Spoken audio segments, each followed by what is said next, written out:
Programme de mise en œuvre de la PGE. Les défis lancés par le gouvernement Jean Ravelnarivo. Le Premier ministre Jean Ravelnarivo a finalement eu l'occasion de présenter son programme de mise en œuvre de la politique générale de l'État devant les députés réunis à l'hémicycle de Timbazaza.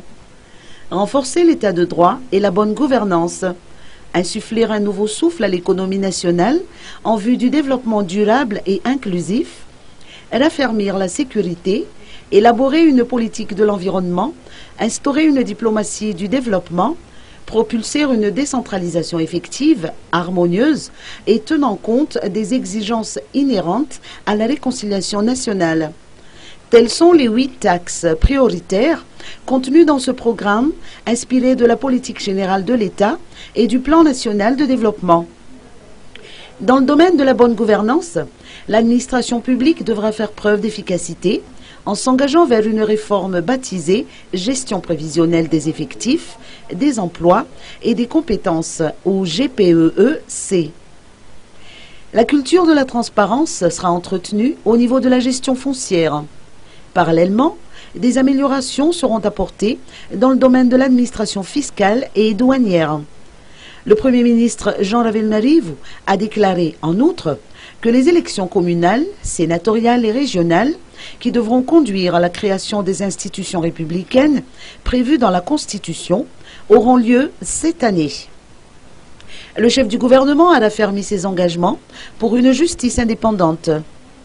En ce qui concerne la lutte contre la corruption, des actions préalables seront menées à travers des contrôles et des vérifications auprès des responsables de l'administration.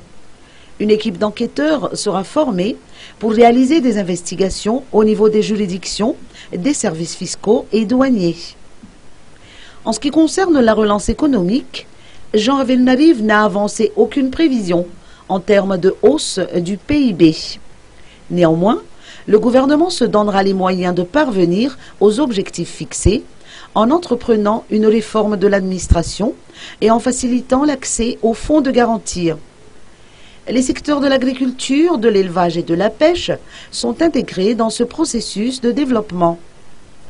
Dans le secteur industriel, il faudra accorder plus d'importance au marché de l'AGOA et à la promotion des entreprises franches.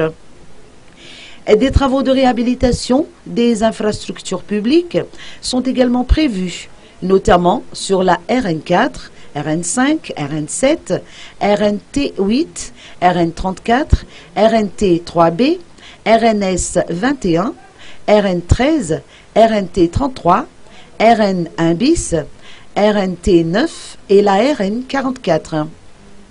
Enfin, dans le volet social, le gouvernement Jean Ravelnarivo se lance le défi de rouvrir 43 centres de santé de base et de réduire à 9% le taux de malnutrition des enfants de moins de 5 ans.